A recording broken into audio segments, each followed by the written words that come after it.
Assalamualaikum warahmatullahi wabarakatuh. Alhamdulillahi hamdan katsiran tayyiban mubarakan fi kama yuhibbu rabbuna wa yarda wa asyhadu an la ilaha illallah wahdahu la syarikalah wa asyhadu anna Muhammadan abduhu wa rasuluh. Allahumma salli wa sallim ala nabiyyina Muhammadin wa ala alihi wa ashabihi wa man tabi'ahum bi ihsanin ila yaumiddin. Allahumma allimna ma yanfa'una wanfa'na bima 'allamtana wa zidna ilma amma ba'd. Para ikhwah dan akhwat jamaah Bumi Gunung Haji yang semoga Allah muliakan. Alhamdulillah kita syukur dan memuji Allah Subhanahu wa taala atas limpahan kenikmatan serta hidayah dan rahmat yang diberikan kepada kita semuanya. Sehingga Allah masih memudahkan kita untuk kembali bersama hadir bertatap muka secara virtual atau online di dalam ruang meeting Zoom Bumiko Mengaji yang dimana insya Allah akan Allah berikan keberkahan dalam setiap usaha baik kita dalam rangka menuntut ilmu syar'i ini. Amin ya rabbal alamin. Kemudian salawat dan salam tak lupa juga kita sampaikan pada Nabi kita Muhammad Sallallahu Alaihi Wasallam serta kepada para keluarganya, para sahabatnya, dan orang-orang yang senantiasa konsisten mengikuti langkah beliau hingga akhir zaman. Kalau kemabat, baik para ikhwah dan akhwat jemaah Bumi Mengaji yang Allah muliakan, insya Allah pada malam hari ini, kesempatan kali ini akan kita lanjutkan kembali pembahasan kita pada kitab Al-Jami' dari Bulughul Maram dengan menggunakan syarah atau penjelasan dari Syekh Abdul Aziz bin Baz rahimahullah taala. Dan alhamdulillah dengan rahmat dan kemudahan dari Allah kita telah menuntaskan dan menyelesaikan pembahasan dari babul adab, bab yang berkaitan dengan adab keseharian dan adab seorang muslim. Dan insya Allah akan kita lanjutkan pembahasan pada bab berikutnya dari Kitabul Jami' ini yang diberikan judul oleh penulis Imam Hafidz Ibnu Hajar Al-Asqalani rahimahullah dengan Babul Bir Wassilah. Bab yang berkaitan dengan berbakti dan juga wassilah, silaturahim. Kemudian kita mulai membaca penjelasan yang diberikan oleh uh, Asy-Syaikh di sini, yaqulul muallif penulis penulis dari kitab Al-Jami' rahimahullah mengatakan babul bir wasil, bab yang berkaitan dengan berbuat baik atau berbakti dan juga asil yaitu menyambung tali silaturahim. Kemudian Syekh menjelaskan albir, yang dimaksud dengan albir adalah birrul walidain. Karena albirru itu makna secara umumnya atau secara bahasa itu artinya adalah berbuat kebajikan atau berbuat kebaikan. Namun yang dimaksudkan oleh penulis atau Al-Imam Ibnu Hajar dalam bab yang beliau berikan ini adalah birrul walidain. Berbakti, berbuat baik, al-ihsan, berbuat baik kepada kedua orang tua. Karena nanti akan kita lihat bahwasanya hadis-hadis yang dibawakan oleh Al-Imam Ibnu Hajar adalah hadis-hadis yang berkaitan dengan berbakti kepada kedua orang tua ataupun yang berkaitan dengan hal yang sebaliknya yaitu durhaka kepada kedua orang tua yang insya Allah akan kita bahas nanti satu persatu. Kemudian wasilah yang dimaksud dengan asilah atau menyambung, karena silah dalam bahasa Arab itu artinya adalah menyambung secara umum dan secara bahasa. Yang dimaksud adalah silatul arham, menyambung hubungan kekerabatan atau menyambung tali silaturahim kalau dalam bahasa kita. Seperti itu. Nah, dari sini bisa kita lihat bahwasanya albir dan as-silah maksudnya adalah birrul walidain dan silaturahim. Ini adalah dua hal yang berbeda. Ini adalah dua hal yang memiliki makna yang tidak sama. Ya. Adapun birrul walidain, berbakti kepada orang tua atau berbuat baik kepada orang tua, ini pahalanya lebih besar dan ini kedudukannya lebih tinggi dibandingkan dengan silaturahim atau menyambung tali kekerabatan. Nanti akan kita coba lihat definisinya satu persatu. Ya. Karena birrul walidain dan silatul arham ini sebenarnya maknanya sama, agak mirip maksudnya. Sebenarnya maknanya agak mirip. Karena kalau seseorang berbakti kepada orang tua atau seseorang menyambung tali silaturahim kepada kedua orang tua, maka pada dasarnya dia juga sedang berbuat bakti kepada kedua orang tua. Karena silaturahim yang paling afdol, silaturahim yang paling tinggi kedudukannya adalah silaturahim kepada kedua orang tua yang masih hidup tentunya. Dan salah satu bentuk berbakti atau berbuat baik kepada kedua orang tua adalah dengan menyambung silaturahim. Namun kalau kita bahas di sini, ini lebih spesifik birrul walidain, ini khusus hal-hal yang berkaitan dengan berbuat baik kepada kedua orang tua saja. Jadi birrul walidain itu hanya bisa ditujukan kepada kedua orang tua sesuai namanya, bakti kepada kedua orang tua. Adapun silaturahim, maka bisa kita tujukan kepada kedua orang tua, ataupun bisa kita tujukan kepada kerabat yang lain. Seperti itu. Nah, kalau kita lihat dari definisi silaturahim ini, ya, silah tadi sudah kita jelaskan bermakna menyambung. Ya, dari kata wasola yasilu artinya menyambung, dan ini adalah bentuk masdarnya dari wasola yasil itu silatun, menyambung. Kemudian al-arham itu jamak, bentuk jamak dari kata rohim. Ya, al-arham bentuk jamak dari kata rohim yang memiliki arti rahim. Ya, sama dengan bahasa kita di Indonesia memiliki makna rahim. Yang dimaksud dengan makna rahim dalam bahasa Arab, konotasinya adalah dalam konteks rahim wanita. Ya, sebagaimana yang disebutkan oleh Imam Ar-Raghib Al-Asfahani, yang mana beliau mengatakan Ar-Rahim, Rahimul Mar'ah. Yang dimaksud dengan rahim adalah rahimnya wanita. Apa itu? Ai baitu man bati waladiha, tempat di mana janin berkembang.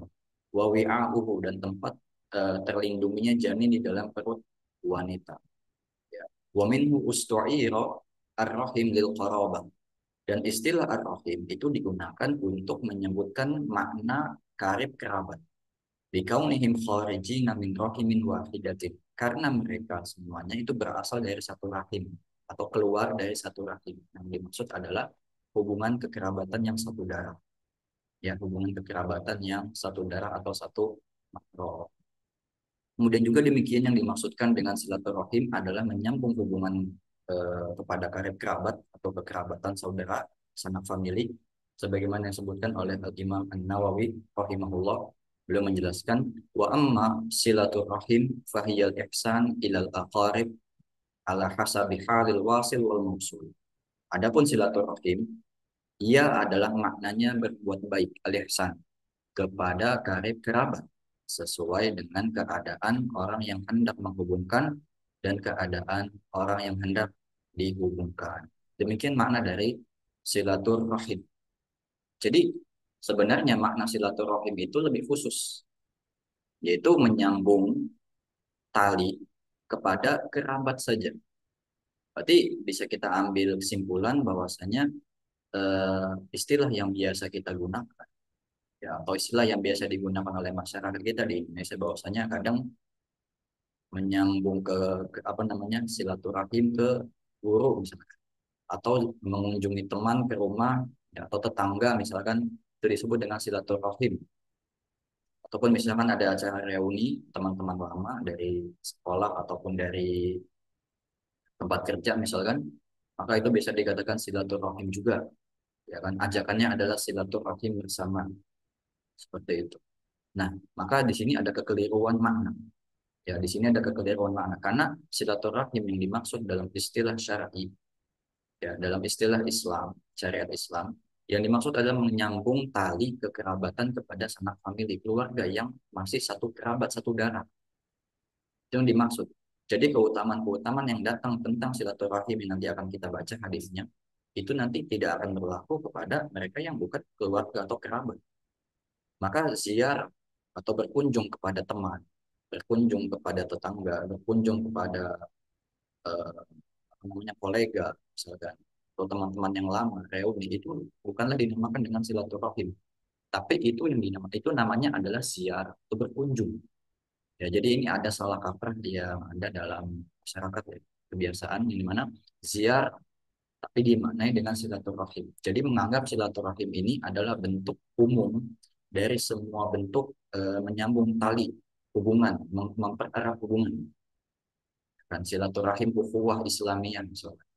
Ada istilah, ada kegiatan event yang bertajuk silaturahim ukhuwah Islamiyah. Padahal di situ ukhuwahnya ya jelas ukhuwah Islamiyah, saudara sesama muslim. Innamal mu'minuna ikhwatun. Sesungguhnya orang mukmin itu ikhwah. Kita semuanya saudara, tapi saudara satu akidah, bukan saudara satu darah, bukan saudara satu rahim. Jadi tidak ada salahnya sebenarnya dengan penggunaan istilah ini. Karena kalau kita merujuk, sebenarnya kalau kita merujuk kepada Kamus Besar Bahasa Indonesia atau KBBI, di situ ada kata silaturahmi, yang mana artinya adalah tali persahabatan.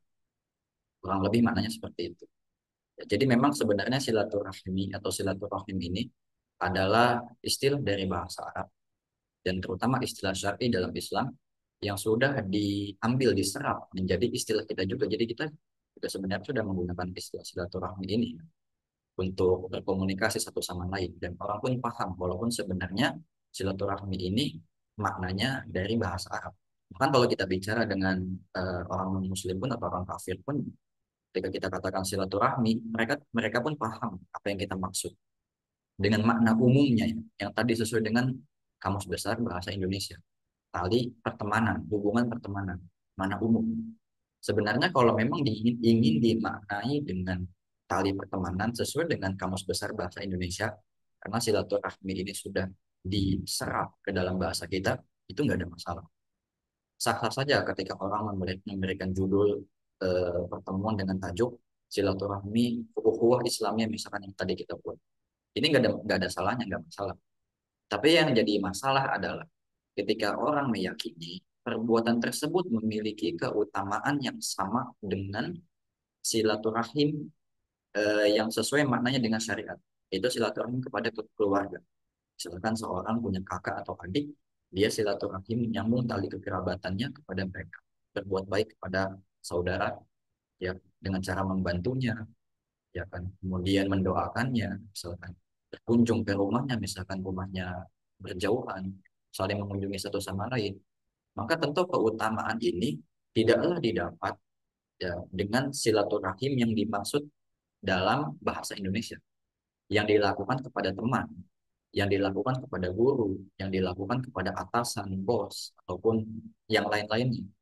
Ini nggak berlaku. Ini yang menjadi kesalahan. Menganggap keutamaan silaturahmi yang nanti akan kita bacakan, ini juga berlaku dalam hal-hal ini. Ini yang bermasalah. Ya, saya ulangi, ketika seorang menggunakan istilah silaturahmi atau silaturahim, ya sesuai dengan makna yang ada dalam bahasa Indonesia yang sudah melalui proses penyerapan bahasa, ini nggak ada masalah sama sekali. Ya, kita tidak menyalahkan sama sekali. Silakan sah-sah saja. Tapi yang keliru, yang salah adalah ketika orang meyakini keutamaan yang ada dalam hadis-hadis maupun Al-Quran terkait tentang silaturahim itu ada pada ziarah tadi yang kita namai dengan ziarah sebenarnya. Nah, ini yang salah. Ya, seperti itu ya, demikian ya. Itu definisi dari yang dimaksud dengan silaturahim. Kemudian Chef juga melanjutkan di sini wabir walidain dakhil fi silaturahim aydan, dan berbakti kepada kedua orang tua itu maknanya masuk juga dalam istilah silaturahim. Li'annahuma aqrabur rahim wa a'dhamur rahim.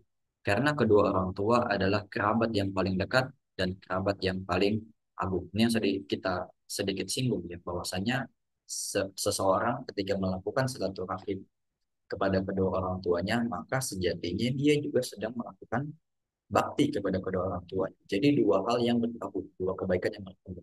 Pertama, dia melakukan kebaikan berupa silaturahim. Yang kedua, dia melakukan kebaikan berupa berbakti kepada kedua orang tua.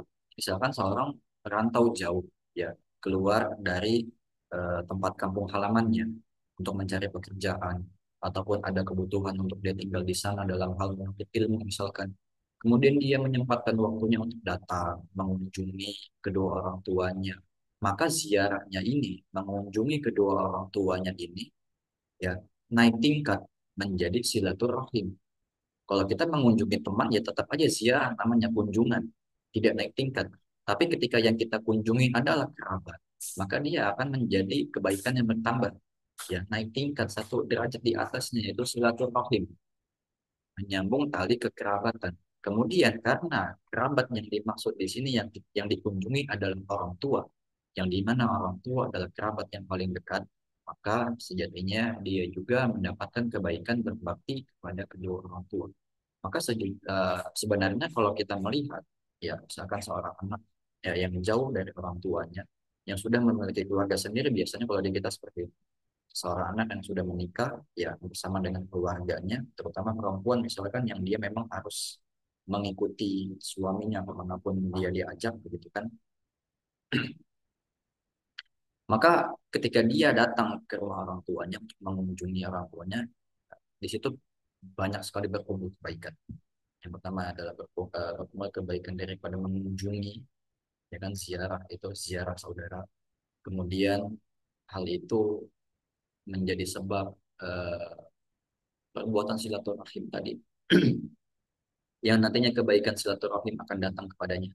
Kemudian sejatinya dia juga melakukan perbuatan bakti kepada kedua orang tua. Seperti itu. Kemudian para ikhwah yang semoga Allah muliakan. Syekh melanjutkan wabirruhuma min ahammil wajibat, dan berbakti kepada keduanya, maksudnya kepada kedua orang tua, adalah kewajiban di antara kewajiban yang paling penting. Ya. Wa uququhuma min akbahil kabair, dan durhaka kepada kedua orang tua merupakan dosa besar yang paling merupakan dosa-dosa besar yang paling buruk. Di antara dosa-dosa besar yang paling buruk adalah durhaka kepada kedua orang tua. Dalil-dalil yang bisa kita lihat banyak sekali ya, yang berkaitan dengan kewajiban atau pentingnya kewajiban berbakti kepada orang tua, ataupun konsekuensi yang akan didapat, ya bahayanya, ya kemudian eh, buruknya, ya konsekuensi yang bisa didapatkan daripada durhaka kepada kedua orang tua. Di antaranya adalah yang disebutkan oleh penulis atau Syekh di sini, waqad qarana Allahu haqqahuma bihaqqihi, bahwasanya Allah Subhanahu wa taala menggabungkan atau menggandengkan haknya sendiri itu dengan hak orang tua di banyak ayat. Banyak sekali ayat Al-Quran yang kita lihat kalau kita tadabburi. Sebenarnya di situ Allah menggandengkan haknya. Kemudian ada di situ disebutkan hak kedua orang tua. Kama fi qoulihi subhanahu, di antaranya adalah firman Allah Subhanahu wa taala, anishkurli wa liwalidayka ilayyal masir. Hendaknya engkau bersyukur kepadaku. Allah mengatakan hendaknya engkau bersyukur kepadaku dan kepada kedua orang tuamu. Ya, bersyukur. Allah memerintahkan para hambanya untuk bersyukur kepadanya. Kemudian kepada siapa? Kepada kedua orang tua. Allah menggandengkan hak yang ada pada dirinya dengan hak yang ada pada orang tua. Ini menunjukkan agungnya, tingginya kedudukan orang tua yang di mata anak-anaknya. Bahwasanya orang atau manusia yang perlu dia muliakan yang ada di dunia adalah orang tua. Ya, setelah dia beribadah kepada Allah Subhanahu wa taala, setelah tauhidnya dia tegakkan, maka ada muamalah yang perlu dia perbaiki juga, adalah muamalah atau adab kepada kedua orang tua. Karena dalam banyak ayat Allah menggandengkan haknya dengan hak kedua orang tua. Dan di antara ayat yang lain ada di surat An-Nisa ayat 36, wa'budullaha wa la tusyriku bihi syai'a wa bil walidaini ihsana. Sembahlah Allah dan janganlah kamu mempersekutukannya dengan sesuatu pun, dan berbuat baiklah kepada kedua orang tua. Di sini Allah langsung menyebutkan kedudukan kedua kedua orang tua setelah kedudukannya. Kemudian lanjutannya wabidil qurba, dan juga berbuat baik kepada karib kerabat. Ini juga bisa kita jadikan dalil atau landasan dalam perintah untuk silaturahim. Bahwasanya ketika Allah menyebutkan haknya, bahwasanya seorang hamba haruslah menyembah kepada Allah dan tidak berbuat syirik, menyekutukan dalam ibadah kepadanya, kemudian berbuat baik kepada siapa setelahnya? Berbuat baik kepada orang tua dan juga karib kerabat. Jadi birrul walidain tingkatannya lebih tinggi daripada silaturahim. Birrul walidain apa namanya, tindakan yang lebih spesifik, yang lebih mengerucut pada kebaikan-kebaikan, semua hal kebaikan yang dilakukan kepada kedua orang tua. Kemudian barulah kita berbuat baik kepada karib kerabat. Inilah orang-orang yang layak atau berhak mendapatkan eh, kebaikan yang kita lakukan. Ya di antara makhluk, ya di antara manusia-manusia yang berhak mendapatkan kebaikan, yang pertama adalah orang tua, yang kedua adalah kerabat. Kemudian di antara dalil yang lain yang bisa kita sebutkan adalah hadis yang populer, ya hadis yang sering kita dengar di telinga kita. Di antaranya ketika Rasul ditanya oleh sahabat tentang man abaru, siapa orang yang sebaiknya aku berikan bakti, kata Rasulullah ummuka, ibu. Ya. Kemudian eh, dia bertanya lagi man abaru ummuka, man abaru ummuka, sampai ketiga kalinya dia menanyakan sama masih saja jawaban Rasulullah dengan yang pertama yaitu ibu. Kemudian barulah yang terakhir man abaru abuka. Barulah jawaban yang terakhir adalah ayah. Seperti itu. Jadi Rasulullah tidak menyebutkan orang lain. Ya. Yang pertama beliau sebut adalah ibu. Sampai tiga kali baru ayah. Ini menunjukkan bahwasanya kedudukan berbakti kepada orang tua itu sangat tinggi. Mereka adalah orang yang paling berhak mendapatkan kebaikan kita. Ya sungguh sangat miris ketika orang, ya ketika seorang hamba yang dia baik, memiliki sifat yang baik, ya loyal kepada orang-orang yang ada di sekitarnya, namun dia sangat musuh kepada kedua orang tuanya ataupun kedua ataupun keluarganya. Ya, dan ini kita lihat banyak terjadi di masyarakat kita, yang mana mereka lebih nyaman ketika berada di luar rumah, mereka lebih nyaman ketika berada di antara teman-temannya, namun mereka apa namanya tidak nyaman, ya, tidak merasa terbuka ketika berada di rumahnya sendiri, berkumpul bersama kakak atau adiknya, ataupun bahkan kedua orang tuanya. Ketika dia bersama temannya bisa berbicara panjang lebar, bisa bisa sampai berjam-jam, tapi sama orang tuanya bicara hanya sekedarnya saja, secukupnya saja, sebutuhnya saja. Padahal dia kalau ingin berpikir, ya terutama anak-anak remaja misalkan, ketika dia ada butuh, ketika dia membutuhkan sesuatu, maka yang dia minta adalah orang tuanya. Dan yang memberikan kebutuhan itu adalah orang tuanya, bukan temannya.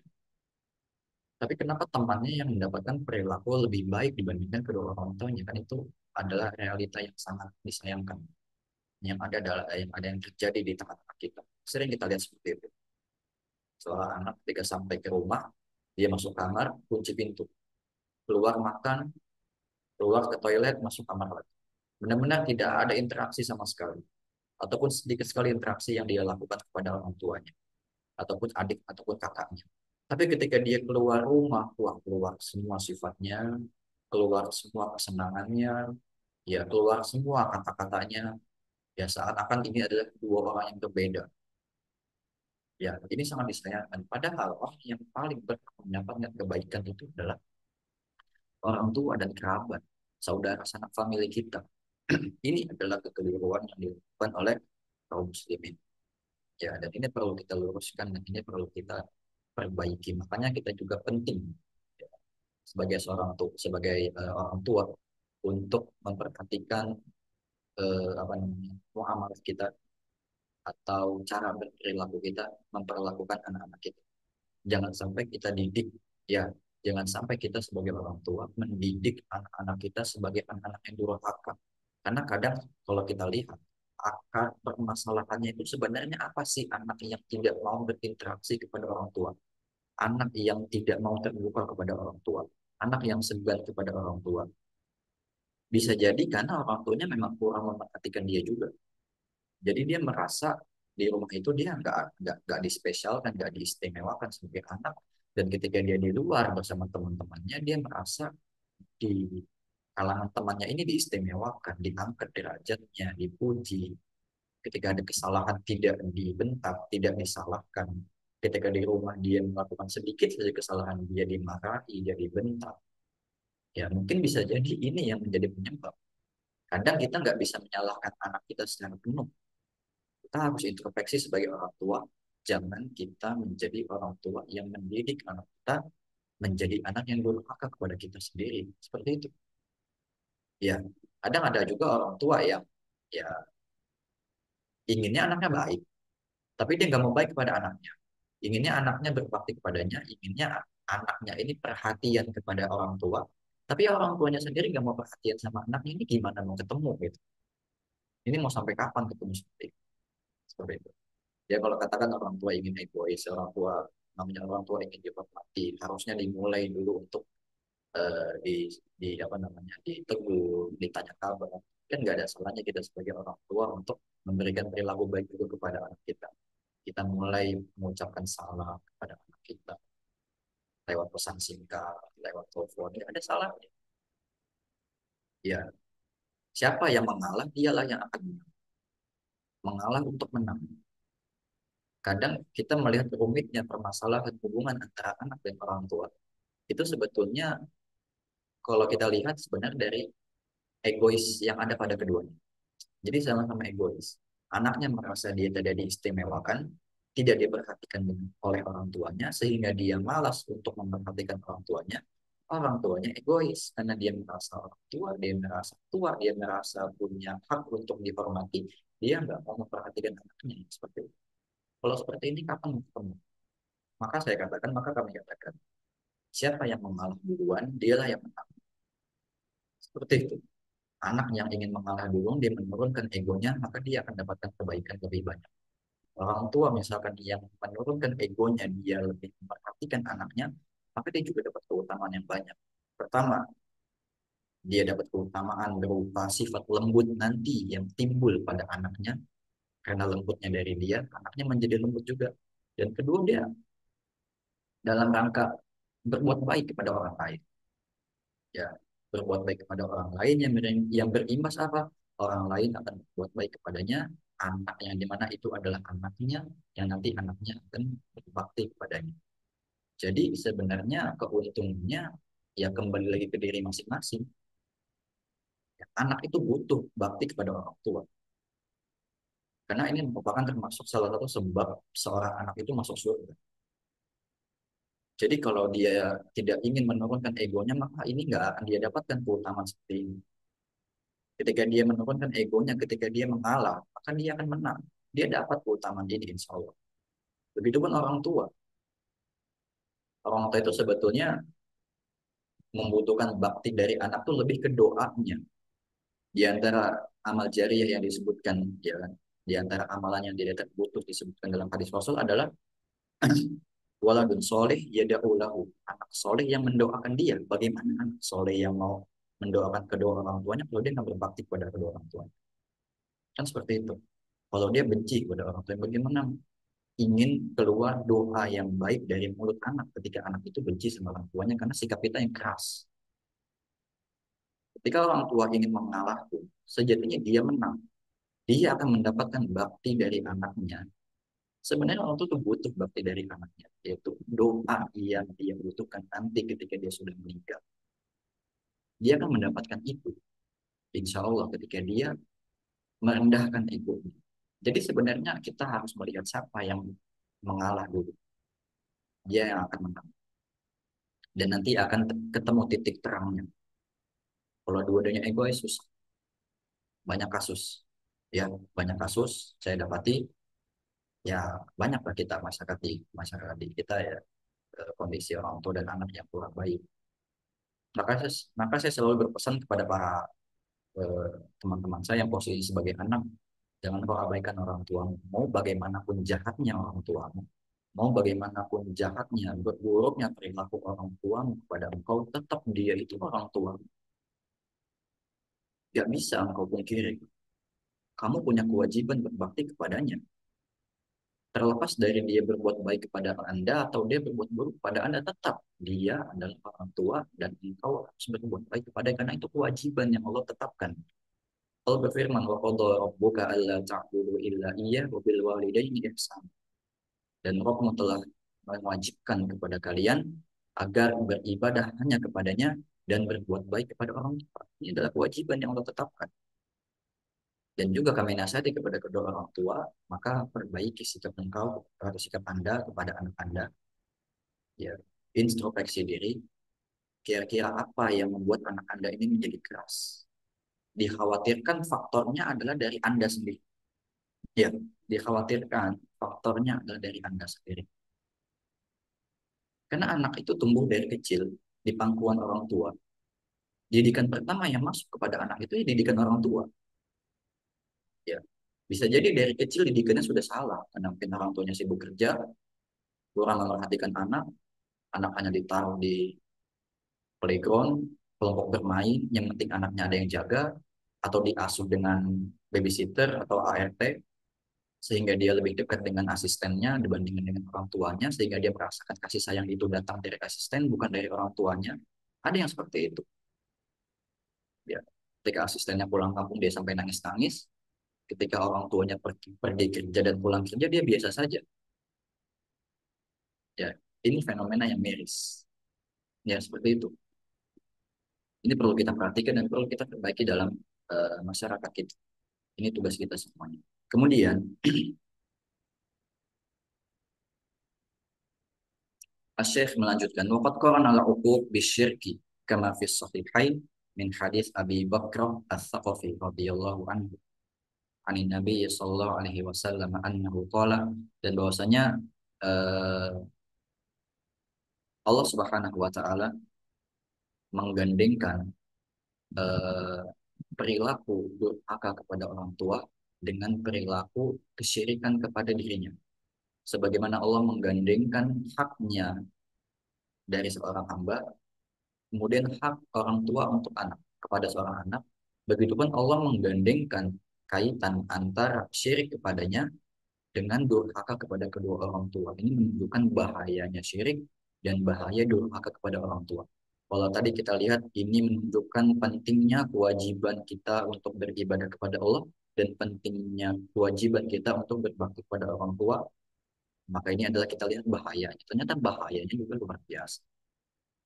Di antaranya adalah sabda Rasulullah Sallallahu Alaihi Wasallam. Beliau mengatakan, "Ala unabbiukum bi akbaril kabair." Dari sahabat Abu Bakar As-Saqafi, "Ala unabbiukum bi akbaril kabair." Ala unabbiukum bi akbaril kabair. Ala unabbiukum bi akbaril kabair. Maukah engkau aku tunjukkan dosa yang paling besar? Rasulullah mengulangi sampai 3 kali. Maukah engkau kutunjukkan dosa yang paling besar? Kulna, maka para sahabat mengatakan, bala ya Rasulullah. Iya, wahai Rasulullah. Tentu saja, wahai Rasulullah. Qala, beliau bersabda, al-isyraku billah. Syirik kepada Allah, wa uququl walidai. Dan durhaka kepada kedua orang tua. Allah mengaitkan, menggandengkan syirik kepadanya dengan durhaka kepada orang tua. Dan Rasulullah menyebutkan kedua perbuatan ini sebagai dosa yang paling besar secara bersamaan. Ini menunjukkan besarnya dosa yang dilakukan dari hal durhaka kepada kedua orang tua. Makanya tadi kami sampaikan, ya, pesan kami kepada para anak-anak yang masih memiliki orang tua, seburuk apapun perilaku mereka kepada Anda, maka tetap Anda tidak boleh durhaka kepadanya. Anda tidak boleh memutus tali silaturahmi kepadanya. Anda tidak boleh berhenti berbakti kepadanya, karena Rasulullah ancam di sini. Ya, yang mana durhaka kepada orang tua merupakan dosa paling besar yang dikaitkan dengan dosa syirik, seperti itu. Kemudian Syekh menjelaskan fakor ala uquq ma'asyir. Rasulullah menggandengkan perilaku durhaka dengan kesyirikan, fadalla dzalika ala anna birrahu min ahamil wajiban. Ini menunjukkan bahwasanya berbakti kepada keduanya merupakan kewajiban yang paling penting, wa huwa qarin tauhid, dan bakti kepada kedua orang tua adalah sebagai sandingan dengan tauhid, sesuatu ibadah yang disandingkan dengan ketauhidan. Begitupun durhaka, suatu perbuatan dosa yang disandingkan dengan kesyirikan. Wa ala anna uquqahum min akbahis sayyi'at, dan bahwasanya durhaka kepada kedua orang tua merupakan keburukan yang paling buruk, wa huwa qarinu syirk, dan dia termasuk adalah temannya perbuatan syirik. Seperti itu. Kemudian penulis melanjutkan, Syekh melanjutkan wa ammasil, dan adapun silat nyambung, fahiya silatul rahim. Yang dimaksud adalah silatul rahim. Wa khairuha azimu aidon, dan kebaikannya juga besar. Kebaikan dari silaturahim juga besar. Allah Ta'ala berfirman, fahal asaitum in tawallaitum an tufsidu fil ardi wa tuqatti'u arhamakum.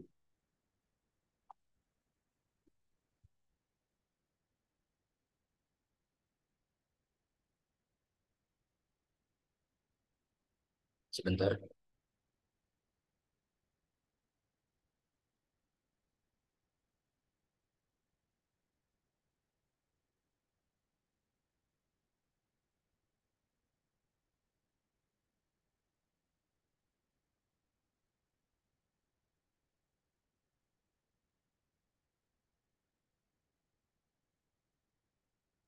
Mana ulangi? Fahal asaitum in tawallaitum an tufsidu fil ardi wa tuqatti'u arhamakum. Maka apakah kiranya jika kamu berkuasa, kamu akan membuat kerusakan di muka bumi dan memutuskan hubungan kekeluargaan. Ini merupakan ancaman yang Allah berikan kepada mereka yang melakukan qati'ur rahim atau memutus tali silaturahim. Ya, ini menunjukkan bahwasanya silaturahim adalah perbuatan yang penting ya, yang harus kita jaga. Kemudian Allah juga berfirman, penulis di sini Syekh juga membawakan dalil yang lain, walladzina yanquduna ahdallahi min ba'di mitsaqih, yaitu orang-orang yang merusak janji-janji mereka ya kepada Allah setelah diikrarkan, wa yaqta'una ma amarallahu bihi, dan mereka eh, memutus hubungan yang Allah telah perintahkan kepada mereka. Ayu sholat untuk disambung. Ya, mereka memutuskan hubungan yang mana Allah telah perintahkan kepada mereka untuk mereka sambung. Yang dimaksud adalah silaturahim. Kemudian saya mengatakan fahada yubayyinu lana 'idhamul qati'. Hal ini menunjukkan kepada kita besarnya konsekuensi dari memutus silaturahim, wa annaha min akbahil qaba'ih, dan bahwasanya memutus silaturahim merupakan keburukan yang paling buruk, wa anna silaturahim wal ihsan ilal aqarib min ahammil wajibat. Dan bahwasanya silaturahim dan berbuat baik kepada para kerabat merupakan kewajiban yang paling penting di antara kewajiban yang paling penting. Seperti itu. Sebagaimana yang telah kita jelaskan pada uh, awal tadi. Kemudian para ikhwah yang semoga Allah muliakan, itulah sedikit pembukaan terkait bab yang akan kita bahas pada bab yang kedua ini, yaitu albir wasilah, berbuat kebaikan, atau yang dimaksudkan di sini adalah bakti kepada kedua orang tua, dan juga asilah, menyambung, yang dimaksudkan adalah silaturahim. Itu pembukaan yang bisa kita sampaikan sehingga nanti ketika kita membaca hadis-hadis yang ada dalam bab yang kedua ini, yaitu babul bir wasilah, kita bisa lebih mudah untuk memahami apa yang dimaksud dari hadis-hadis tersebut.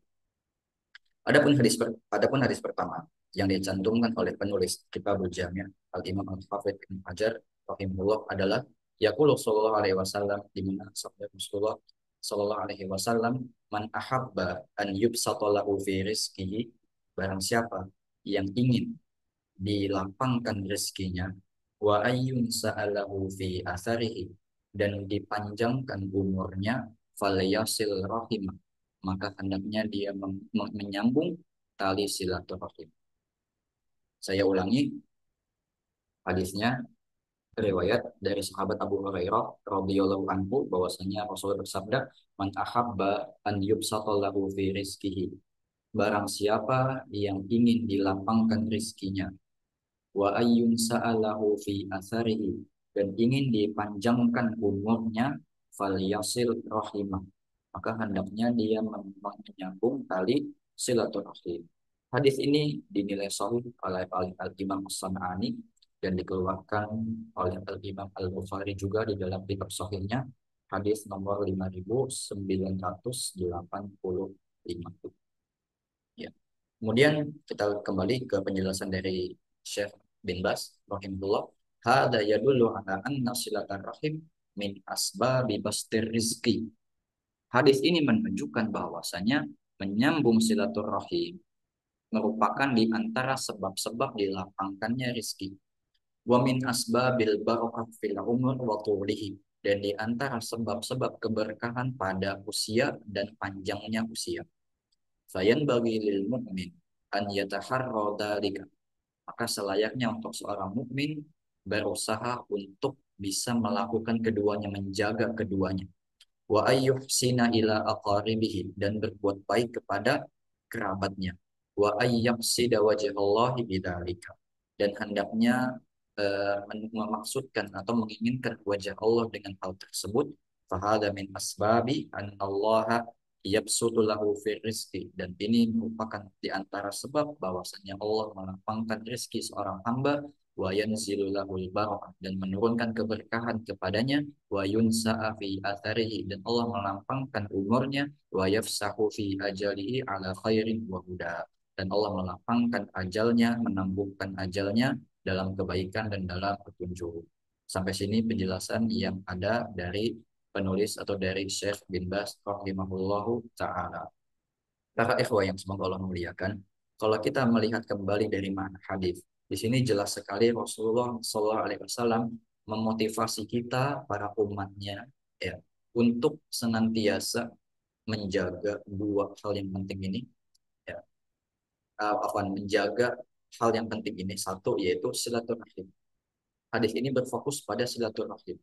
Ya, motivasi yang diberikan oleh Rasul kepada kita umatnya adalah barang siapa yang ingin, ya, diiming-imingi dengan hadiah, barang siapa yang ingin untuk dilapangkan rezekinya, dan barang siapa yang ingin dipanjangkan umurnya, maka sambunglah tali silaturahim.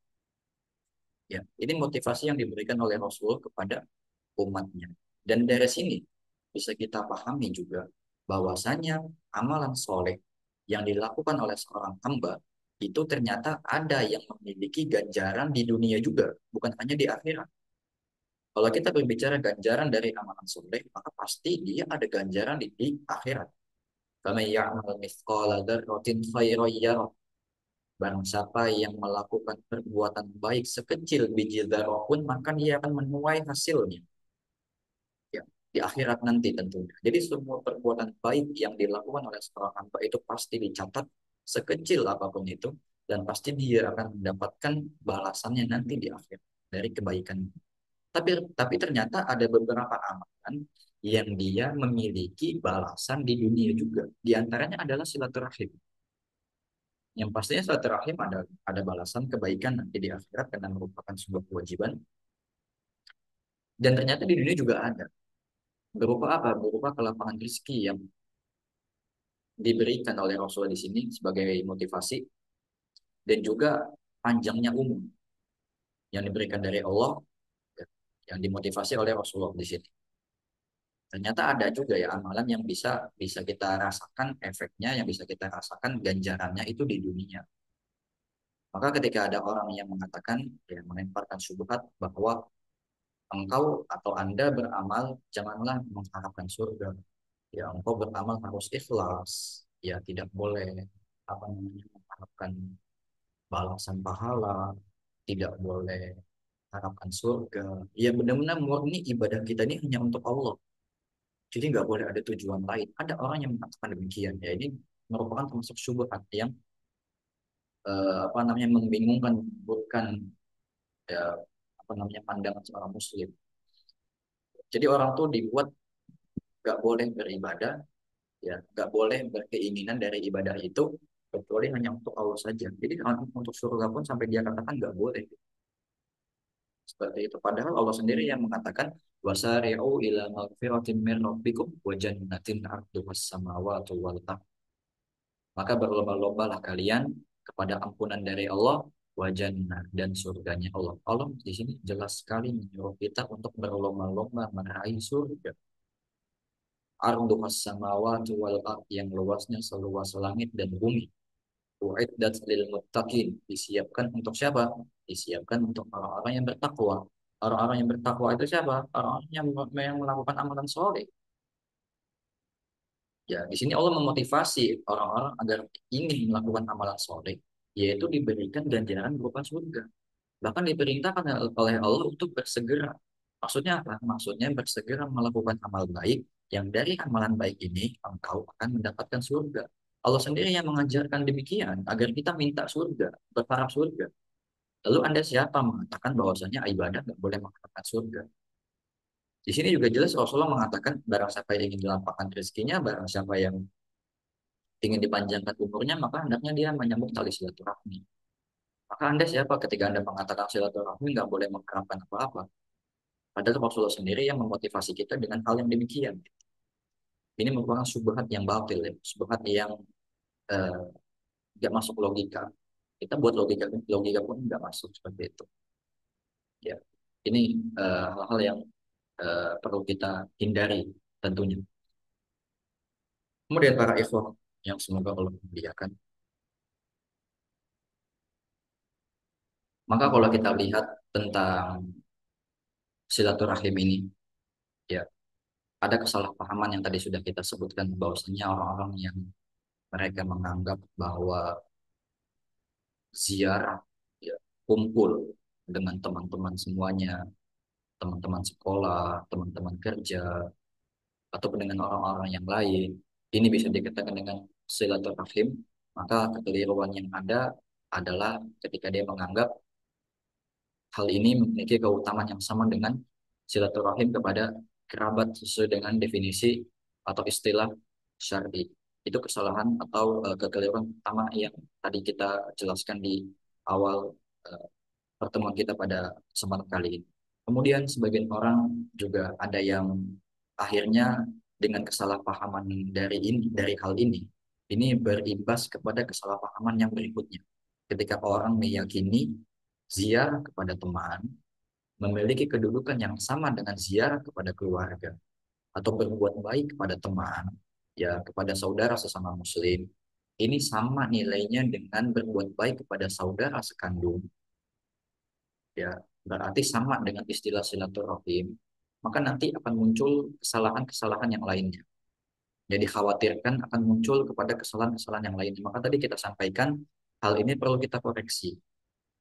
Ya, ketika Anda mengatakan silaturahmi, ketika Anda membuat acara kumpul dengan saudara sesama Muslim, dan Anda katakan itu silaturahmi atau silaturahim, dan ketika Anda hanya merujuk pada makna silaturahim dalam bahasa Indonesia, ini nggak ada masalah. Tapi ketika Anda meyakini bahwa di situ ada keutamaan yang didapat, di antaranya adalah misalkan dia berkeyakinan, ayo kita sering-sering adakan reuni minimal 1 tahun sekali dalam rangka silaturahim. Kan silaturahim nanti memanjangkan umur dan melapangkan rezeki. Nah ini yang keliru, yang ini harus kita perbaiki. Ya ini kesalahan yang harus kita koreksi. Karena nanti akan muncul kesalahpahaman ya yang mana diantaranya yang bisa memudaratkan dari hal-hal yang lain. Di antara kesalahan yang bisa muncul, yang pertama adalah akhirnya orang-orang menggunakan dalil-dalil tentang silaturahim pada perbuatan yang bukan silaturahim. Ya tadi contohnya misalkan ketika orang mengajak ya rekan-rekannya agar ayo dong kumpul bareng. Susah sekali Anda diajak kumpul. Ini silaturahim loh. Supaya rezeki Anda lancar, supaya umur kita panjang. Rasulullah janjikan itu. Barang siapa yang ingin untuk dipanjangkan umurnya, di lapangan rezekinya, hendaknya melakukan silaturahim. Dimasukkan dalil itu. Jadi dia menempatkan dalil bukan pada tempatnya. Dia salah menempatkan dalil pada suatu kasus. Nah ini kesalahan yang muncul ketika dia ada salah pahaman di awal tadi. Ya, ini yang perlu kita koreksi seperti itu. Ini tidak tepat. Kemudian yang kedua yang bisa muncul dari hal-hal ini adalah menggunakan dalil atau dalih silaturahim untuk perbuatan yang dilarang agama. Ya, menggunakan melabeli sesuatu perbuatan, kegiatan yang dilarang secara mutlak, secara jelas dalam agama dengan dalih dengan alasan silaturahim atau silaturahim. Misalkan ada acara dangdutan yang dilakukan oleh warga, ada acara karaokean yang diadakan oleh warga. Kemudian akhirnya semua warga diajak, ya kan? Dan dimotivasi mereka apa? Ayo ikut kumpul, kita silaturahim sama-sama. Nah, ini perlu kita perhatikan silaturahim yang dimaksud Anda apa nih? Silaturahim dalam bahasa Indonesia atau silaturahim dalam istilah syar'i yang ada keutamaannya di situ. Kalau itu yang dimaksud salah. Khawatir itu yang dimaksud. Ya, khawatir itu yang dimaksud. Maka ini adalah kekeliruan yang kacau ya. Perbuatan yang jelas-jelas fasik, perbuatan yang jelas-jelas dosa, ya dicampur adukan dengan hal-hal yang batil. Apa dicampur adukan dengan hal-hal yang berbau keagamaan. Jadi menutupi keburukan dengan hal-hal yang berbau keagamaan. Menutupi kebatilan dengan kebenaran. Ya, seperti itu. Misalkan juga acara acara lain yang di dalamnya ada ikhtilat, ya campur baur antara laki-laki dan perempuan yang di situ batasannya pun kurang diindahkan. Ya dengan dalih silaturahim. Ya, adanya acara reuni teman lama, yang tentunya di situ ada campur baur antara laki-laki dan perempuan, ya dengan dalih silaturahim tadi. Agar apa? Supaya rezekinya apa? Ini kesalahan yang perlu kita perbaiki. Kemudian kesalahan yang lain yang ketiga bisa juga muncul adalah menggunakan dalih silaturahim sehingga dia enggan meninggalkan keburukan. Misalnya, seseorang sudah akrab dengan teman yang memang diketahui teman ini sering mengajak kepada maksiat. Kemudian Allah berikan hidayah kepadanya sehingga dia ingin bertaubat kembali kepada jalan kebenaran. Namun karena dia sudah terlanjur akrab dengan temannya ini yang sering berbuat maksiat dan dengan dari silaturahmi dia akhirnya enggan meninggalkan temannya ini. Ya, jadi ketika temannya mengajak dia keluar, mengajak dia ketemuan, mengajak dia datang ke tempat-tempat maksiat, dia datang, dia penuhi undangannya, dia datang memenuhi ajakannya dengan dari apa? Silaturahmi. Silaturahmi kan dianjurkan dalam Islam, diperintahkan dalam Islam. Ini tentu kekeliruan yang kacau juga di antaranya. Kemudian ketika seorang berpacaran, naudzubillah misalkan, dia nggak mau putus sama pacarnya dengan dalil apa? Karena ketika kita memutuskan apa, kalau kita putus sama pacar kita, berarti kita putus tali silaturahmi sama dia. Ini sungguh kekeliruan yang jahil, yang konyol. Ya, aneh, ya, nggak masuk di logika ya. Ketika orang mengatakan kalau putus sama pacar, maka berarti ini sama dengan sikap putus bahkan memutus silaturahmi yang mana memutus silaturahmi itu ada ancamannya gitu kan. Nanti kita akan membahas lebih detail tentang memutus silaturahmi. Ya ini adalah kekeliruan yang konyol ya, yang mana mereka ini mencampur adukan antara yang hak dan yang batil. Padahal Allah Ta'ala berfirman mengatakan wala talbisul haqqa bil batil. Janganlah kalian mencampur adukan yang hak dengan yang batil. Ini yang perlu kita koreksi sebagai orang-orang yang memang kita mempelajari dengan benar. Ketika kita tahu, misalnya kita lihat ada kekeliruan yang seperti ini, ya minimal kita bisa menghindari hal-hal seperti ini dan ya alhamdulillah kalau kita bisa mengoreksi yang ada di antara masyarakat kita kesalahan-kesalahan yang ada seperti ini. Ya, ini yang mungkin bisa kita bahas pada kesempatan malam ini terkait dengan berbuat bakti kepada kedua orang tua dan juga silaturahmi kepada kerabat. Semoga bisa dipahami dengan baik semuanya dan semoga kita termasuk orang-orang yang diberikan petunjuk oleh Allah Subhanahu wa taala untuk bisa mudah ya dalam berbuat bakti kepada kedua orang tua dan juga menyambung tali kekerabatan kepada keluarga. Wallahu a'lam bishawab. Ini yang bisa disampaikan. Kita masuk ke sesi tanya jawab. Silakan jika ada yang ingin bertanya.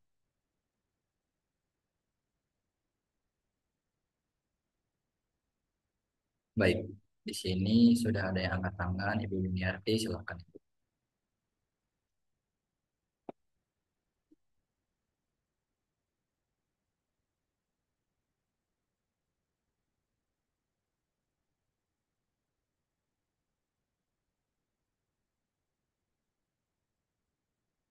Silakan Ibu.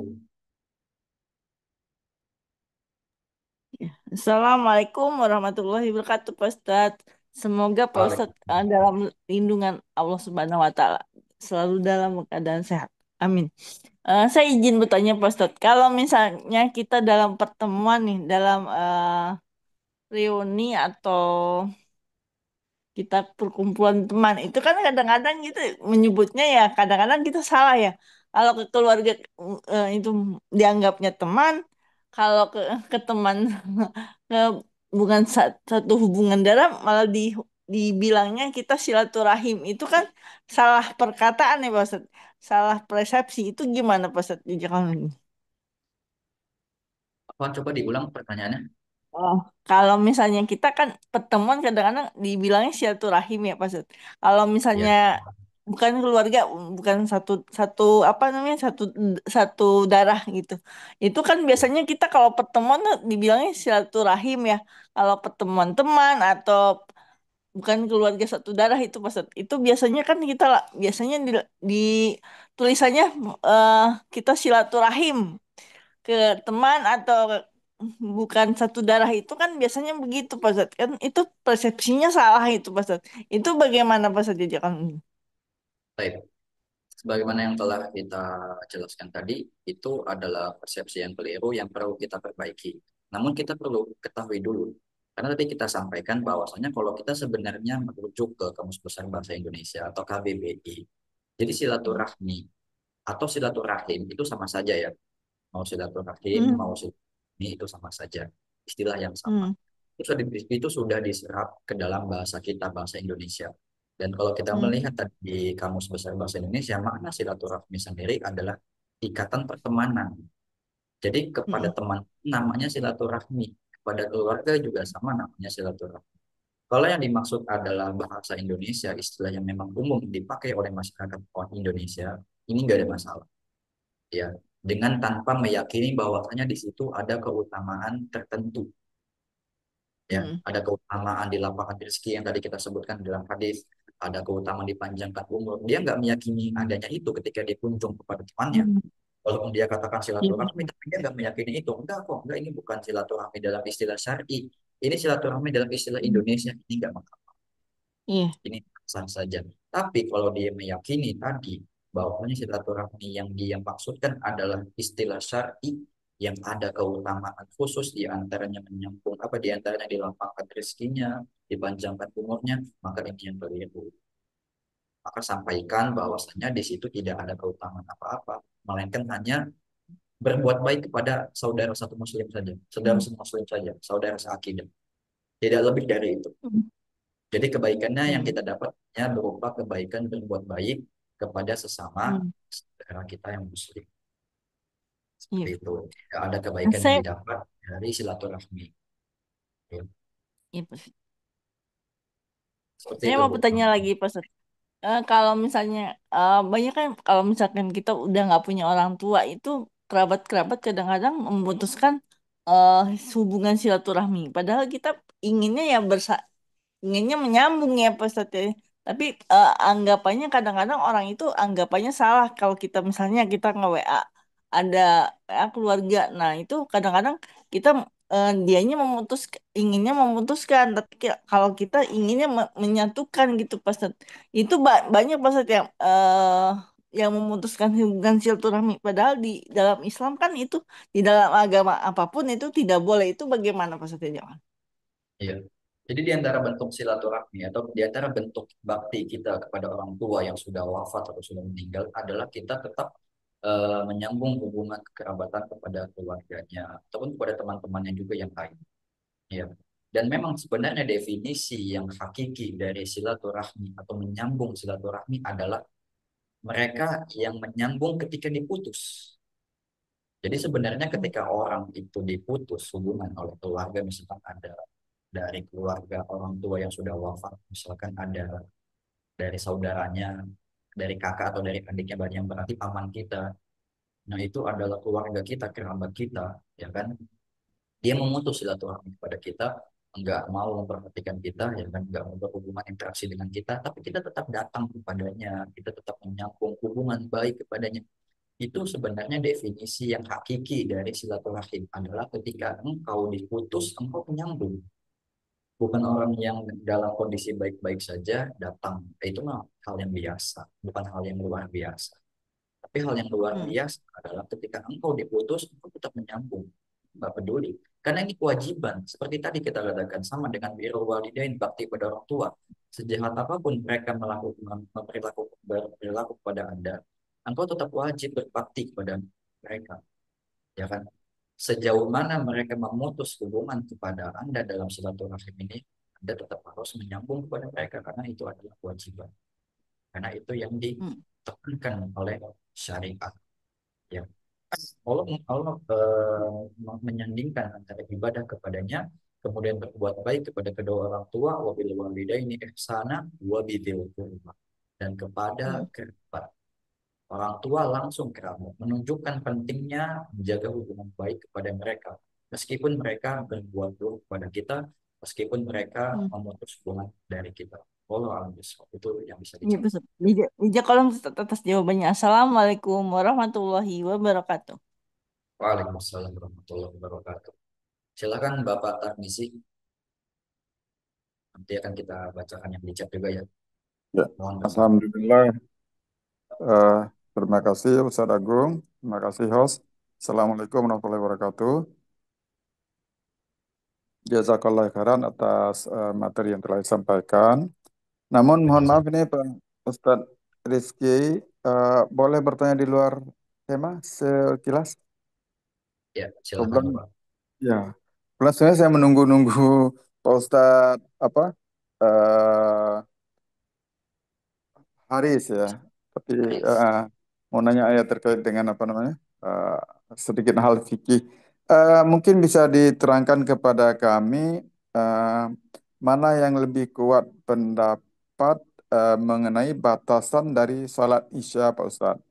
Apakah sampai 2/3 malam yang pernah saya dengar, atau malah sampai kepada masuk waktu subuh? Mana yang lebih kuat pendapatnya? Jazakallah khairan atas jawaban Pak Ustaz. Jazakallah khairan. Sholat Isya ya Pak. Apa tadi kurang terdengar?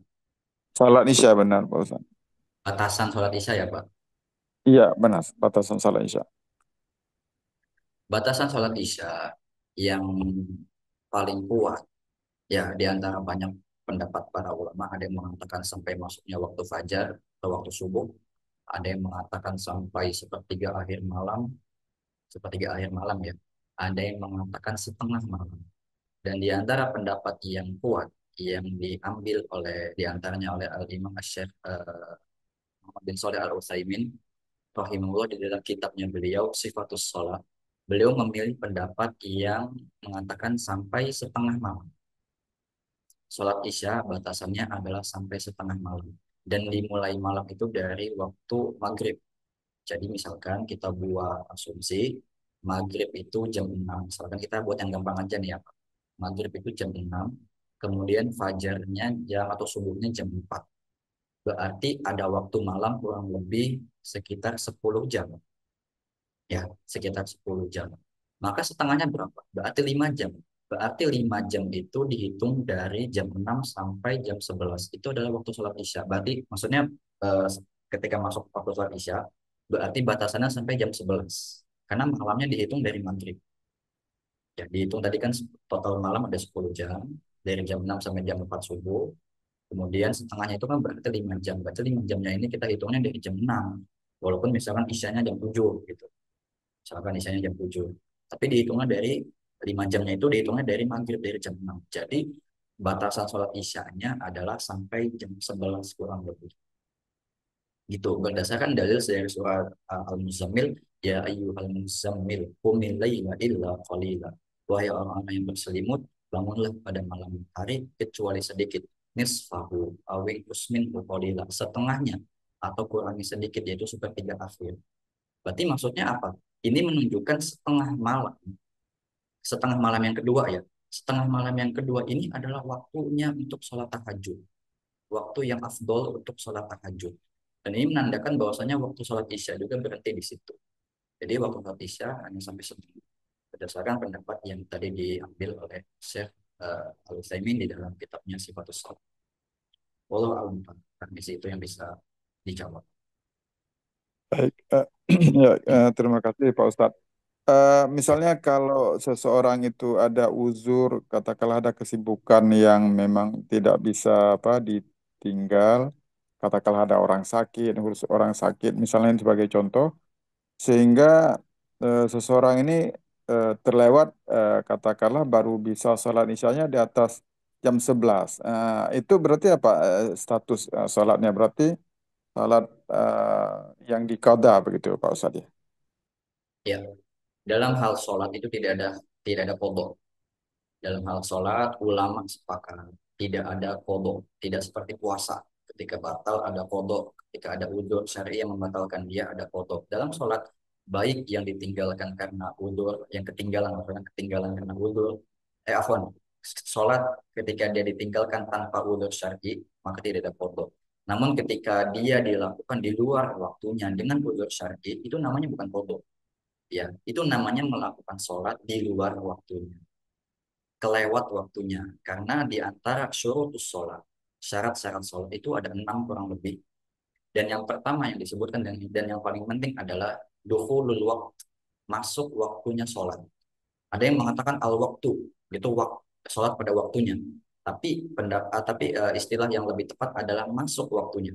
Karena kalau menggunakan istilah al waktu atau pada waktunya, berarti sholat di luar waktunya setelah lewat waktunya itu tidak sah.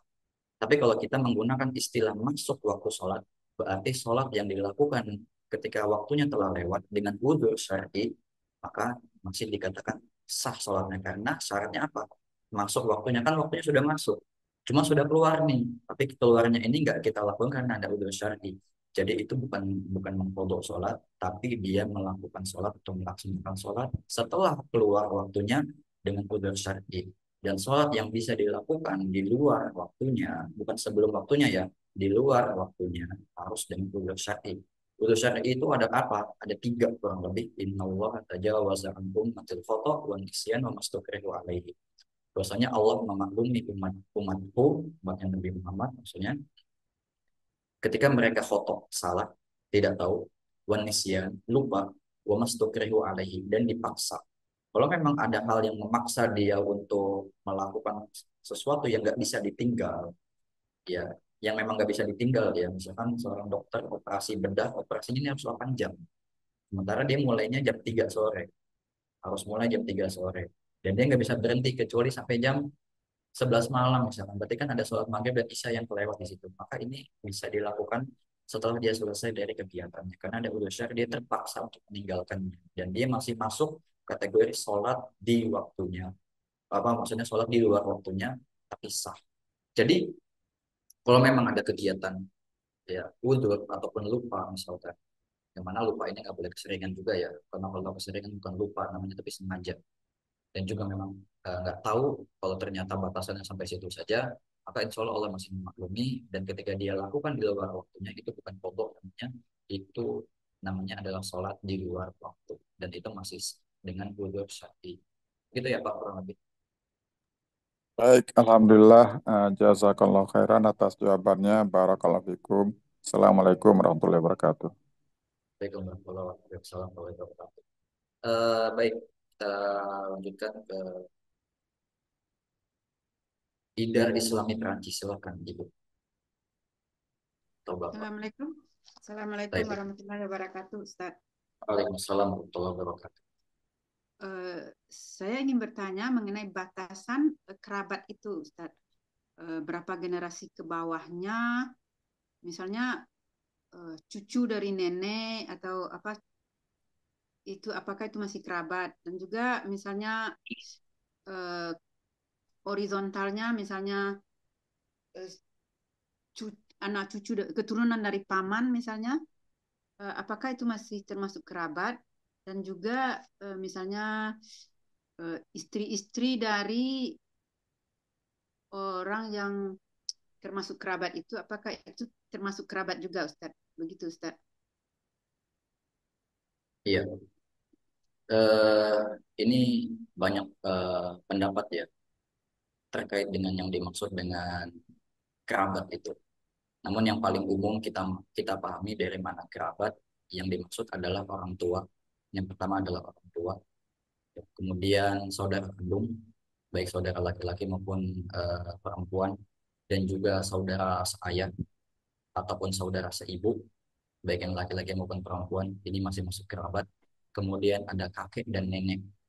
Ya, kemudian ada kakek dan nenek. Kalau misalkan ada uyut, baik itu termasuk ya kakek dan nenek. Jadi maksudnya orang tua dan ke atasnya. Jika memang semuanya masih hidup, itu termasuk kerabat. Kemudian cucu juga termasuk ya anak dan juga cucu, ke bawahnya terus ada cicit misalkan, itu juga termasuk itu ke bawah. Kemudian untuk horizontalnya ada al-a'mam, yaitu paman. Ya kalau dalam bahasa Arab ini dibedakan antara paman dari ayah dan paman dari ibu ya. Al-a'mam adalah istilah untuk paman dari ayah.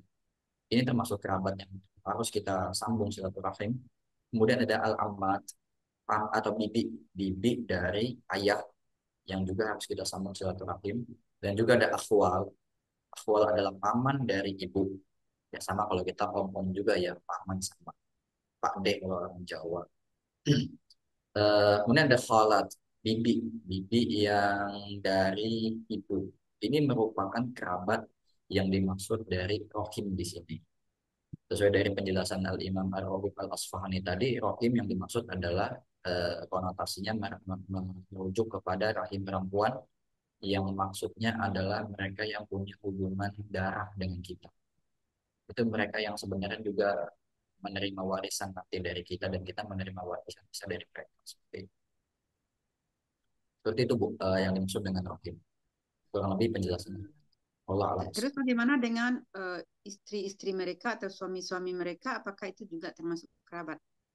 Misalnya Nah, istri dari abang saya yang sudah meninggal, apakah itu termasuk kerabat yang bila saya kunjungi berarti saya bersilaturahmi gitu, Ustaz? Gimana itu, Ustaz? itu berarti masuknya ke ipar ya, istri dari Ya, ya, ya. saudara misalkan ipar. Kan mereka bukan termasuk dari silaturahmi. Begitupun ada yang mengatakan mertua pun bukan termasuk dari kerabat yang wajib untuk kita silaturahmi. Ya, meskipun kita tetap berharap semoga perbuatan baik kita kepada mereka ini ada kebaikan dari silaturahim. Semoga ada. Tapi ada yang mengatakan dan banyak ulama yang mengatakan bahwasanya mertua pun yang mereka mahram dengan kita dari jalur al-ashar, dari jalur pernikahan. Jadi mahram itu ada yang dari jalur nasab dan ini yang paling utama dan ada yang dari jalur pernikahan atau al-ashar. Ya. Dan yang jalur al-ashar atau pernikahan ini bukan termasuk kerabat karena tadi kerabat adalah mereka yang karena maknanya kan silaturahim. Rahim itu adalah tadi ya rahim wanita yang berarti yang dimaksud adalah mereka yang punya hubungan darah. Adapun mahram kita yang berdasarkan hubungan pernikahan tadi misalkan orang tua ya orang tua dari istri atau orang tua dari suami mereka itu ada kaitannya darah dengan kita tapi mereka menjadi mahram untuk kita mereka menjadi saudara kita dari jalur pernikahan. Jadi sebenarnya tidak ada keutamaan silaturahmi, maksudnya tidak ada keutamaan lapang rezeki, tidak ada keutamaan panjang umur ketika kita silaturahmi atau silaturahim kepada mereka. Gitu. Karena yang dimaksud dengan rohim di sini adalah kerabat satu darah, yaitu kerabat nasab yang punya nasab sama dengan kita. Begitu. Ini nggak menghalangi kita untuk berbuat baik kepada mereka. Kita tetap harus berbuat baik kepada mereka karena mereka bagian dari keluarga kita, walaupun bukan kerabat kita. Keluarga ya termasuk dari usroh, ailah, keluarga, family, tapi bukan kerabat. Tetap kita harus berbuat baik kepada mereka, tapi eh, dikhawatirkan keutamaan silaturahimnya tidak ada. Namun kita tetap berharap semoga ada pada perbuatan tersebut seperti itu ya Bu. Wallahu a'lam bishawab. Terima kasih, Ustaz. Jazakallah khairan. Saya mau jazakallahu khair. Ada pertanyaan dari Dunur Al-Misri, Tanjung Pinang. Assalamualaikum warahmatullahi wabarakatuh. Semoga Allah merahmati Ustaz. Terkait izin ke orang tua, apakah setiap perkara harus minta izin ke orang tua? Jika tidak, adakah batasannya? Soalnya saya merasa kerepotan tiap perkara minta izin ke orang tua.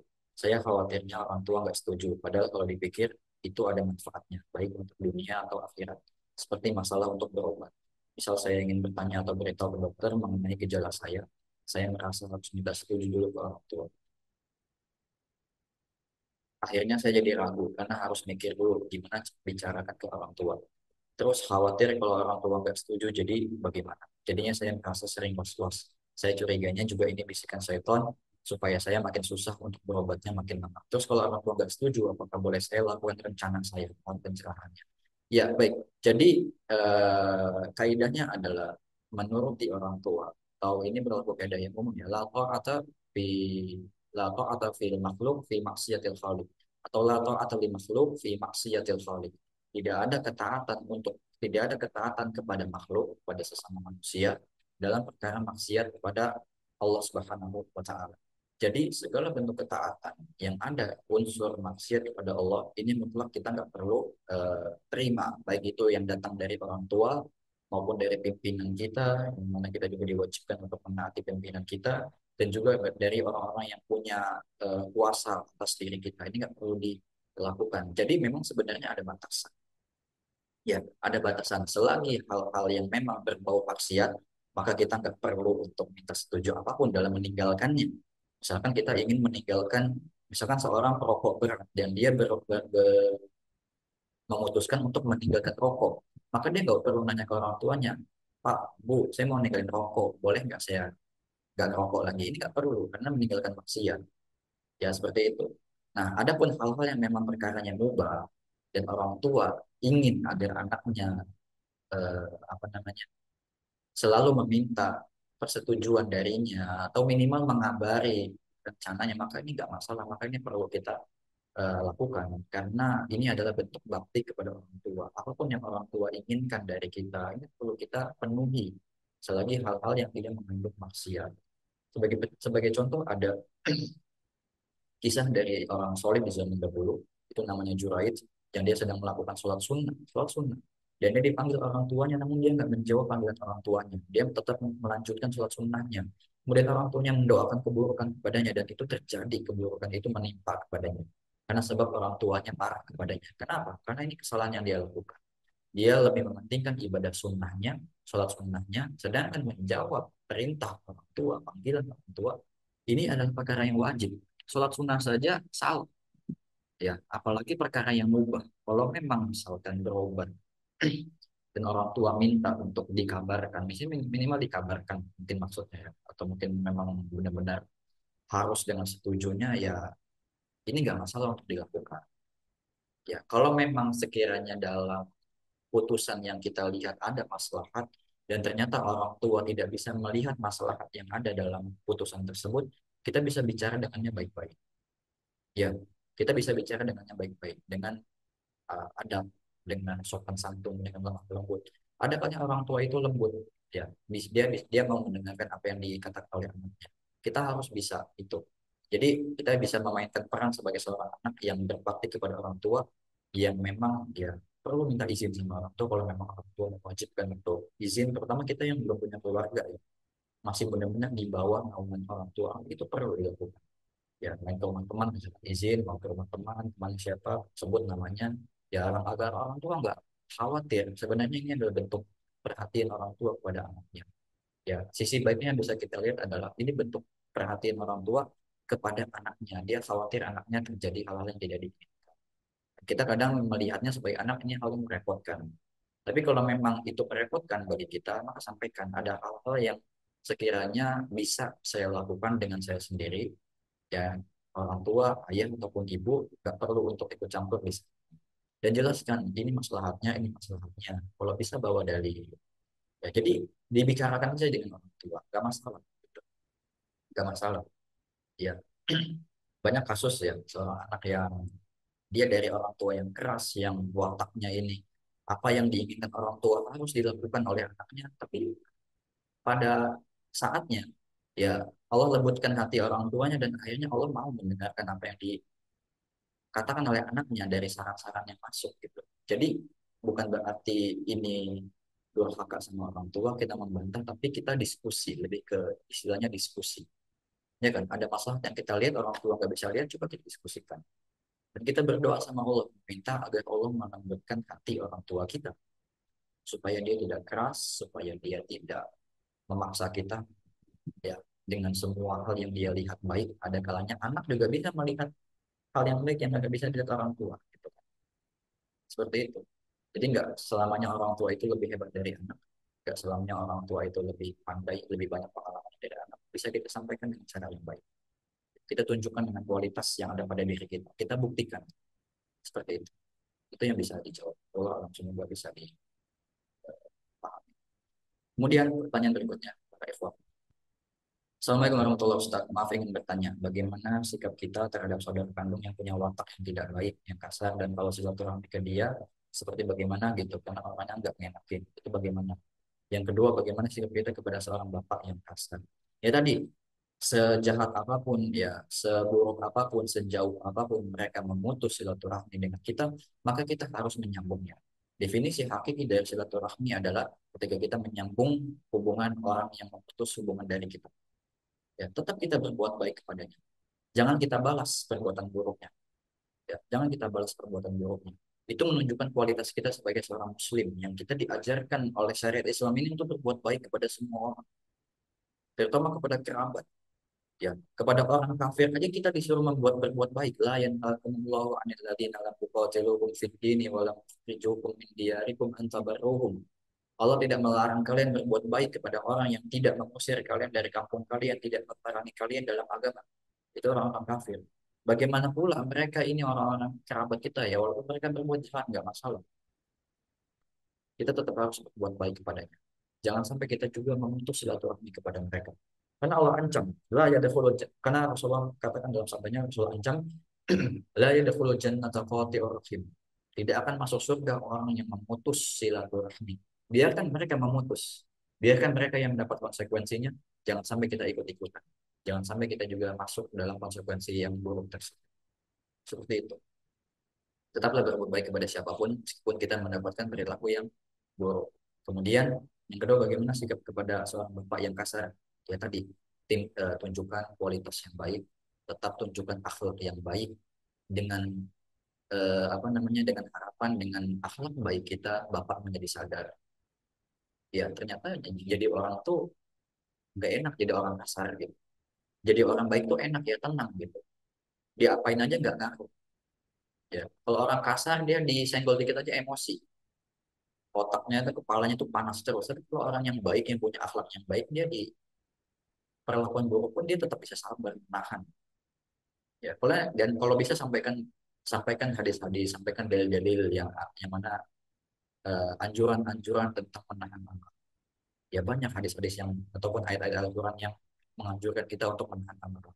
Di antara tadi ya surat Ali Imran, ya, Allah menjanjikan surga yang luasnya seluas langit dan bumi yang disiapkan untuk orang yang bertakwa. Dan siapa orang yang bertakwa yang dimaksud dalam ayat ini adalah mereka yang menginfakkan hartanya baik dalam keadaan lapang maupun sempit, dan mereka yang mampu menahan amarah, wal kadhimin al ghaidh, mampu menahan amarah. Yang Allah labeli orang ini adalah orang yang bertakwa yang Allah janjikan surga yang luas seluas langit dan bumi. Kemudian dalam hadis juga Rasulullah katakan laisa syadidu bisur'ah, bukanlah orang yang kuat, orang yang mampu pandai bergulat, innama syadidu alladzi yamliku nafsahu indal ghadab. Orang yang kuat adalah orang yang mampu menahan dirinya pada saat sedang marah. Sampaikan hadis-hadis ini, sampaikan dalil-dalil ini. Ya, kemudian man kalau malu itu fahuwa qadirun ala an yanfilahu. Barang siapa yang menahan amarahnya padahal dia mampu melampiaskannya, da'ahu Allah ala rusul khalaiki yaumal qiyamah. Allah nanti panggil orang tersebut di hari kiamat di hadapan seluruh makhluk hatta yufayyirahu min al-huril ain, sehingga dia bisa memilih bidadari mana yang ia inginkan. Sampaikan kepada Bapak supaya hatinya lembut. Dan yang terakhir, berdoa kepada Allah Subhanahu wa taala semoga Allah melembutkan hati orang tua kita yang kasar. Allah alam besok itu jawabannya. Dan berikutnya, Bismillah Ustaz izin bertanya, apakah cucu dari saudara kandung kita itu termasuk mahram kita? Cucu dari saudara kandung kita. Nah, termasuk mahram karena itu masih masuk dalam ponakan. Ya, keponakan dan ke bawah itu termasuk dari mahram kita. Jadi nggak ada masalah. Allah alam besok. Kemudian mendiamkan 3 hari itu maksudnya apa? Kalau ada kerabat jauh, cara silaturahminya bagaimana? Apakah dengan mendoakan kebaikan untuk mereka sudah termasuk? Makasih sebelumnya. Dia mendiamkan 3 hari itu ya tidak berbicara kepada mereka, ataupun ketika berjumpa dengan mereka benar-benar tidak menegur, tidak salah. Itu yang dimaksud dengan al-hajr, mendiamkan. La yahjura, tidak boleh salah seorang di antara kalian mendiamkan saudaranya fauqa thalathi layalin yaltaqiyan, lebih dari 3 hari, sedangkan mereka saling berjumpa satu sama lain. Itu yang dimaksud dari menghajar atau mendiamkan 3 hari. Ya itu nggak boleh, diharamkan oleh Rasulullah seperti itu. Kalau ada kerabat jauh, cara silaturahminya bagaimana? Kita sekarang zamannya canggih, teknologi, ada WhatsApp, ada sosial media yang lain. Kita bisa telepon, kita bisa video call, bahkan melihat wajahnya. Video call, telepon, kalau malas, kalau nggak ada waktu video call, kalau nggak ada waktu ngobrol, kirim voice note bisa, mungkin sekedar tanya kabar, dia akan tinggalkan pesan suara, ataupun ketik, kalau memang nggak mau lagi bicara, ketik, ya. Seperti itu bisa dengan dilakukan hal-hal yang demikian, ya. Ini termasuk bentuk dari silaturahmi. Ya mesti nggak mesti untuk datang, kita sekarang udah canggih. Kalau bisa datang itu ahsan, itu afdol. Tapi kalau keterbatasan jarak atau biaya yang jauh, yang mahal, maka kita sekarang gunakan fasilitas yang ada. Allah mudahkan kita dengan fasilitas yang ada. dan juga mendoakan kebaikan kepadanya, itu juga sudah termasuk perbuatan baik kepadanya yang masuk dalam silaturahim. Wallahu a'lam bishawab. Mungkin ini yang bisa disampaikan ya ke para ikhwan dan akhwat eh, yang Allah muliakan. Waktu sudah agak larut, mohon maaf untuk tidak bisa melanjutkan sesi tanya jawab ini. Semoga Allah memudahkan kita semuanya untuk menggapai kebaikan, dan semoga Allah berikan istiqomah konsisten kita di atas agamanya, di atas jalan kebaikan, dan semoga Allah jauhkan kita dari hal-hal yang buruk, yang mudarat, dan semoga Allah berikan kemudahan bagi kita untuk bisa menjadi hamba yang berbakti kepada kedua orang tuanya, dan juga menyambung silaturahmi kepada kerabatnya. Kalau alam bisawab ini bisa sampaikan. Subhanallah wa bihamdika, asyhadu an la ilaha illa anta, wa atubu ilaik. Assalamualaikum warahmatullahi wabarakatuh. Barakallahu fikum jami'an wa jazakumullahu khairan. Mohon maaf jika ada pertanyaan yang belum bisa dijawab ya, karena keterbatasan waktu yang kita miliki. Barakallahu fikum. Jazakallah khair Ustaz. Wa iyyakum. Mereka Jazakallah khair.